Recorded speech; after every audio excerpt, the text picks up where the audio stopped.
Salve, salve pessoal, vamos para a nossa terceira aula de isostática, certo? O estudo das reações de apoio em vigas, ok? Se você ainda não é inscrito nesse canal, peço que você faça a sua inscrição, pois toda semana a gente tem vídeo novo aí, certo? Então vamos lá pessoal, sem enrolação, vamos ao nosso exemplo, que é essa viga biapoiada aí, certo? Com essa carga distribuída. Nas nossas duas últimas aulas, a gente trabalhou, né, com uma viga isostática com carga concentrada, né? Um exemplo bem mais simples de ser feito. Então, vamos aumentar a dificuldade, né? Vamos aprender um pouco mais. Bom, pessoal, a primeira coisa que a gente tem que analisar quando a gente vê um exemplo desse, né, com uma carga distribuída, a gente tem que transformar essa carga em uma carga concentrada, certo? Para poder tá facilitando a nossa vida na hora de calcular. Então, como que a gente faz isso? A gente vai pegar a área, né, formada pelo carregamento distribuído, certo? Qual a área que ele está formando aí? No caso, né, é um retângulo. E a gente vai só calcular essa área aí, certo? No caso, seria base vezes altura, ok? Então, como que vai ficar? Deixa eu colocar a canetinha aqui para auxiliar vocês. Então, a gente tem a nossa base, que é essa distância aqui de 10, vezes a altura, que vai ser representada aqui pelo carregamento, de 1 kN, certo? Então, a gente fazendo isso, né, a gente vai ter aí 10 kN, ok? A gente pegou o 10, multiplicou por 1 e obteve aí 10 kN, a nossa carga concentrada, que vai facilitar aí para que a gente possa continuar o cálculo, beleza?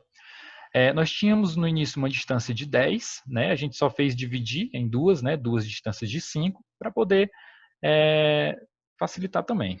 Tranquilo? Bom, pessoal, do nosso lado direito a gente tem as equações da estática, certo? Que é o somatório de forças em x, somatório de força em y e o somatório de momento.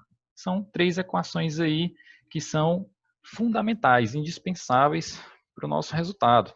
Tranquilo? Bom, então agora a gente já pode começar a calcular, certo? O primeiro passo aí foi analisar, né, transformar a carga distribuída em uma única carga, e agora a gente pode prosseguir. Bom, o primeiro passo, pessoal, aliás, o segundo passo, né, a gente vai analisar quais são as forças, né, atuantes na estrutura, certo? Quais são as forças? A gente tem aí esse 10 kN descendo, ok? E aí a gente vai ter duas forças contrárias, que são as forças referentes a cada um dos apoios, certo? O somatório dessas duas forças, ela tem que ser, né, equivalente à força que está descendo, ok? Ou seja, o meu VA mais o meu VB, ele tem que ser igual à carga de 10 que está descendo, ok? A nossa estrutura ela tem que estar estática, tem que estar estabilizada, ok? E a gente verifica também a possibilidade, né? Não é o caso da nossa questão, mas existem casos que a gente tem força horizontal, tranquilo? Não é o caso da nossa questão, a gente só vai ter forças verticais aí, beleza? Então vamos lá, pessoal. Somatório das forças em x, ou seja, somatório das forças horizontais, né? A gente vai ter o nosso HA igual a zero, a gente não tem nenhuma outra força contrária a esse HA, beleza? Agora, o somatório das forças em Y, nosso somatório de forças verticais, certo? Pessoal, para facilitar o nosso cálculo, eu estipulei aqui, na verdade, eu adotei, né, como forças para cima, elas serão positivas, ok?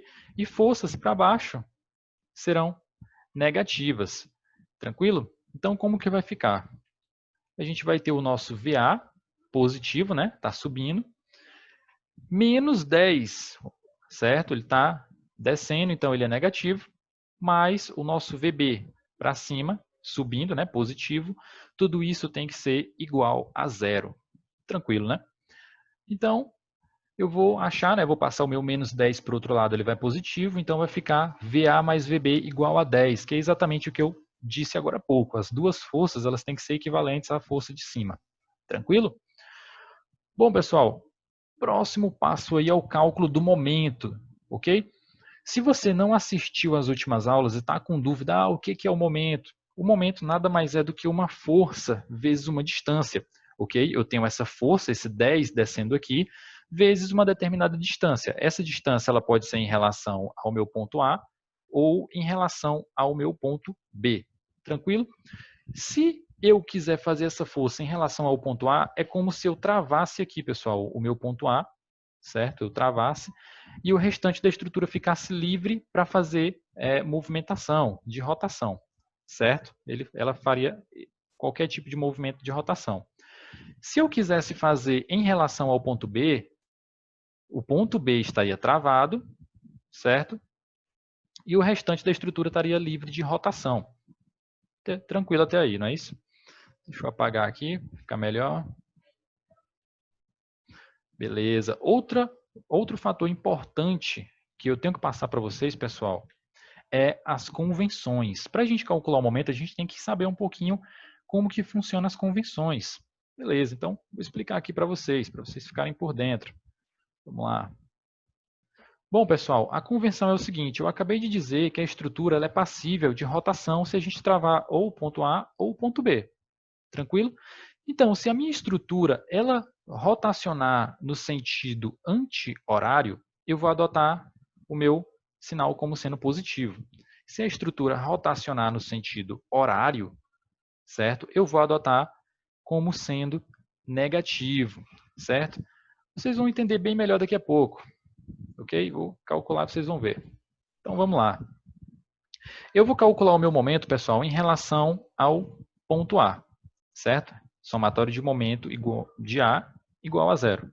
Então, vai ficar o seguinte, vai ficar menos 10 vezes 5. Por que menos 10? Porque, ó, como eu estou calculando em relação ao ponto A, certo? Eu travei o ponto A aqui, certo? Então, o meu menos 10 ele está tendendo a girar a minha estrutura no sentido horário, ok? Olha aqui a setinha, no sentido horário. Se é no sentido horário, então é negativo, certo? Menos 10 vezes 5, que é a distância daqui do centro até o ponto A. Mais o meu VB vezes 10. O VB, pessoal, tá tendendo a girar a nossa estrutura para o sentido anti-horário. Se é anti-horário, é positivo, ok? Vezes 10, que é a distância até o ponto A. Tudo isso tem que ser igual a zero, beleza? Então, fica aí menos 50, mais o nosso VB, vezes 10, igual a zero. Vou passar o meu 50 negativo para o outro lado, ele vai positivo. Logo, meu VB vai ser igual a 50 dividido por 10. O 10 que estava multiplicando vai passar dividindo para o outro lado. Então, 50 dividido por 10, eu vou ter 5 kN. Ok? Então, a gente já achou o nosso VB, nossa reação VB a gente já achou. Pessoal, no início eu disse, né? Até mostrei aqui para vocês que o meu VA mais o meu VB é igual a 10. E eu já achei o meu VB. Então ficou fácil, não é isso? Ficou fácil achar o restante. Olha aí, fica VA mais 5, não é? Eu substituí o meu VB. Meu VB aqui eu substituí.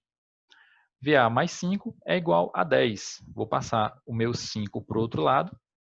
Vou ter aí VA é igual a 10 menos 5. Logo, o meu VA vai ser igual a 5, certo? VA mais VB igual a 10. Tenho o meu VB 5 e o meu VA 5. Então, tá aí as nossas reações. Tranquilo? É bem simples. Quem não entendeu essa questão de VA, né? VA e VB, pessoal, você pode chamar do que você quiser, certo? Eu chamo de VA e VB por conta mesmo de costume, já tenho o costume de fazer assim, mas você pode chamar RA, que é de reação A, ou RB, de reação B, não tem problema nenhum. Certo, pessoal? Então, essa foi nossa aulinha 3, certo? Se você não é inscrito, peço que você faça a sua inscrição para acompanhar as próximas aulas, ok? Então, muito obrigado a todos.